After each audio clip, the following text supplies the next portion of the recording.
Bonjour et bienvenue à notre formation Sainte Seine. Nous postons aussi des vidéos pour notre formation baptême et Sainte Seine qui sont toujours sur notre chaîne et bien sûr ces vidéos sont exclusivement en français parce que ces vidéos sont destinées à la formation de notre église ici sur la côte basque, l'église baptiste de la côte basque. Et bien sûr, vous pouvez aussi les regarder parce qu'elles sont publiques, elles sont sur Internet et tout le monde euh,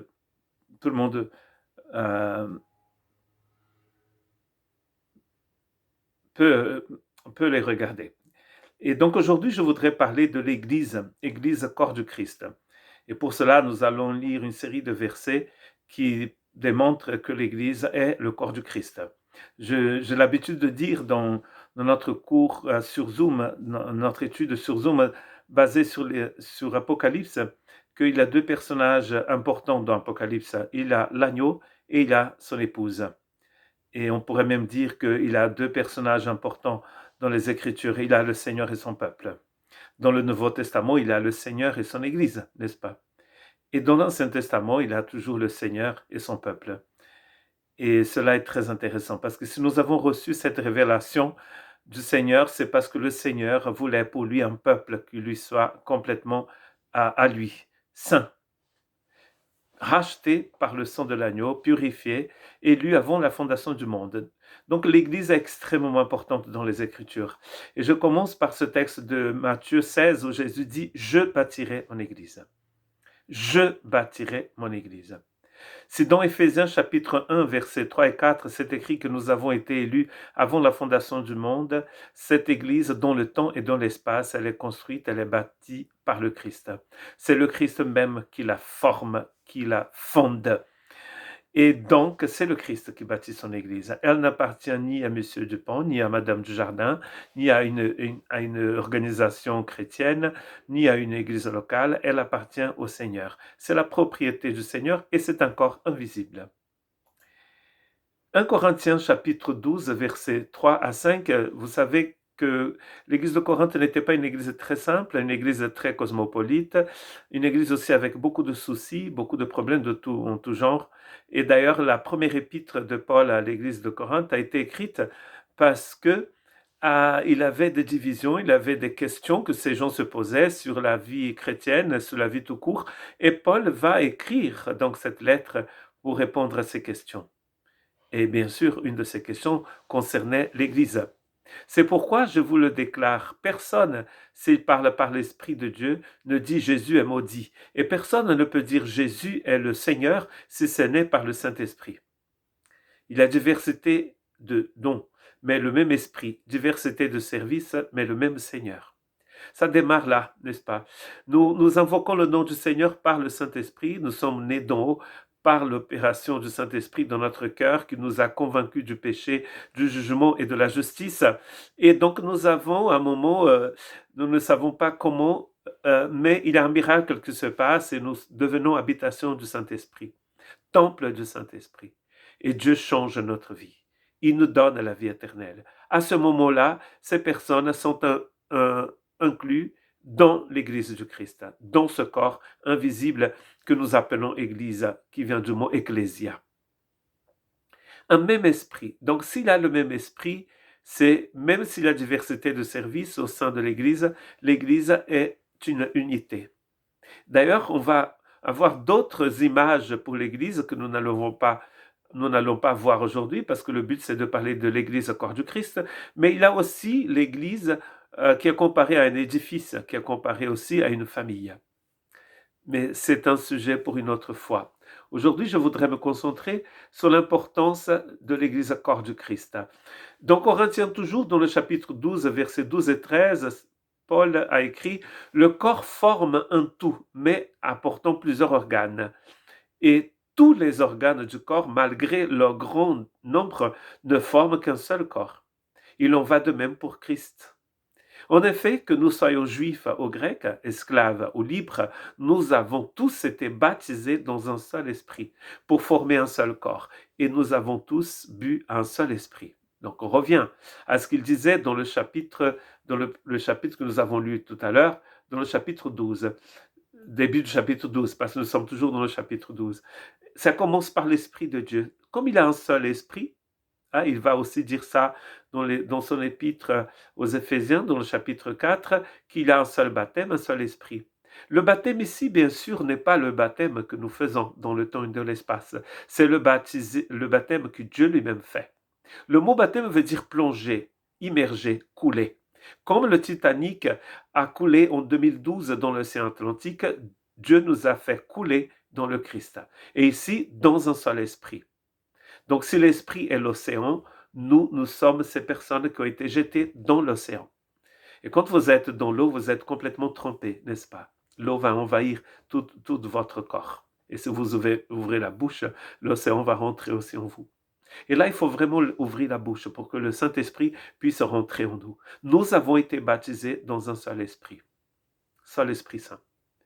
On voit bien que le combat de Paul ici dans 1 Corinthiens 12, c'est parce qu'il a des divisions dans l'Église, n'est-ce pas? Si vous lisez cette lettre, vous allez voir qu'il avait 4 divisions. Ceux qui disaient être d'Apollos, d'autres de Céphas, donc de Pierre, certains de Paul, et même ceux qui se disaient être de Christ.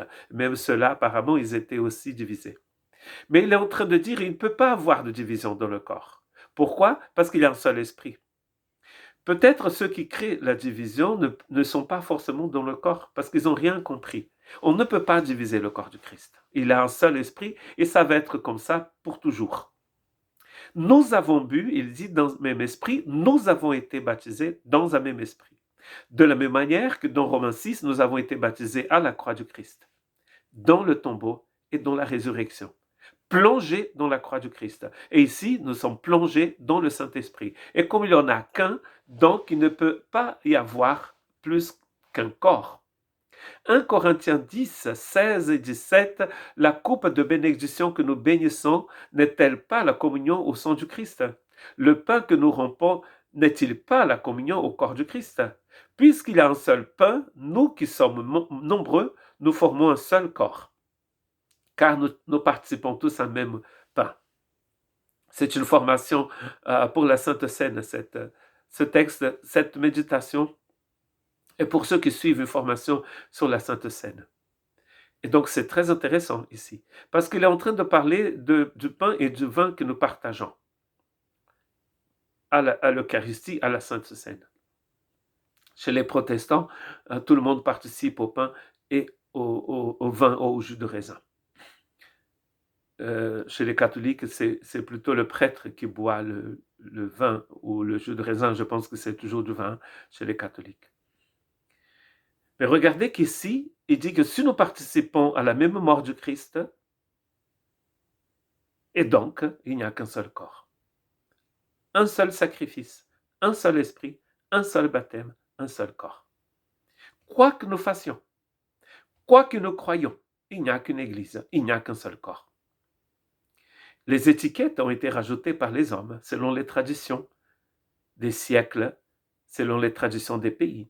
Si vous allez dans un pays comme le Brésil, il a toutes les dénominations européennes et américaines, surtout européennes, et qui sont, on appelle les traditionnelles, enfin les historiques, les dénominations protestantes évangéliques qui sont historiques, nées en Allemagne, nées en Grande-Bretagne. On a beaucoup d'influence de l'église presbytérienne écossaise, de l'église baptiste anglaise via États-Unis, de l'église pentecôtiste américaine, de l'église méthodiste britannique. Nous avons beaucoup d'influences comme ça au Brésil. Mais après, au long des années, des décennies, il y a toutes sortes de dénominations locales avec des couleurs très, très brésiliennes qui sont nées. Ce n'est pas ça, l'Église du Christ. L'Église du Christ, c'est un corps. C'est un corps. Un corps invisible qui n'a pas été établi ni créé par l'homme, mais par Dieu lui-même. Et ces textes vont attester ça. Romains chapitre 12, versets 4 à 8. En effet, de même que nous avons plusieurs membres dans un seul corps et que tous les membres n'ont pas la même fonction, de même nous qui sommes plusieurs, nous formons un seul corps en Christ. Et nous sommes tous membres les uns des autres. Chacun pour sa part.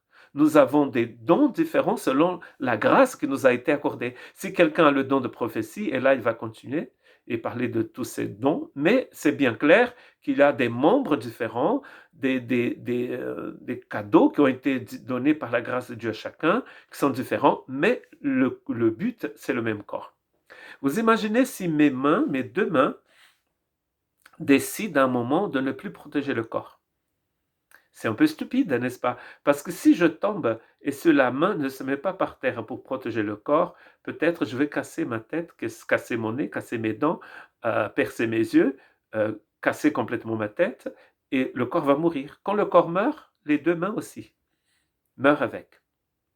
Donc on voit bien dans ces textes de Romains et de Corinthiens que chaque membre participe au bien du corps, parce que sa joie, sa vie, sa paix, la paix de ce membre-là, va de sa mission. Elle se protège elle-même les mains quand elle protège la tête. C'est pour le service, dit ce texte. Les dons nous a été donnés pour le service, pour le bien de tout le corps. Sinon, ils n'ont pas de sens. Ils n'ont pas de sens. Si ce n'est pas pour le bien du corps, c'est pourquoi? Pour que je fasse la frime, pour que je puisse paraître. Dans l'Église, il n'y a qu'un qui paraît, c'est Jésus. Tous les autres sont des serviteurs. Du pasteur, du prêtre, même du pape, jusqu'aux petits membres. Dans la Bible, nous sommes tous des serviteurs, les uns des autres. Éphésiens 4:4, il y a un seul corps, un seul esprit, de même que vous avez été appelés à une seule espérance par votre vocation. Vocation ici pour être, bien sûr, magnifique. Pas pour faire, pour être. Un seul corps, car il y a un seul esprit. C'est pas possible. Dieu n'a donné qu'une tête à l'Église, et cette tête, qu'est le Christ, n'a qu'un corps. Et ce corps, c'est vous et moi. Pas plusieurs corps. Et toujours dans Éphésiens, chapitre 5, verset 23, car le mari est le chef de la femme, comme Christ est le chef de l'Église, qui a son corps et dont il est le sauveur. Le Christ est le chef de l'Église.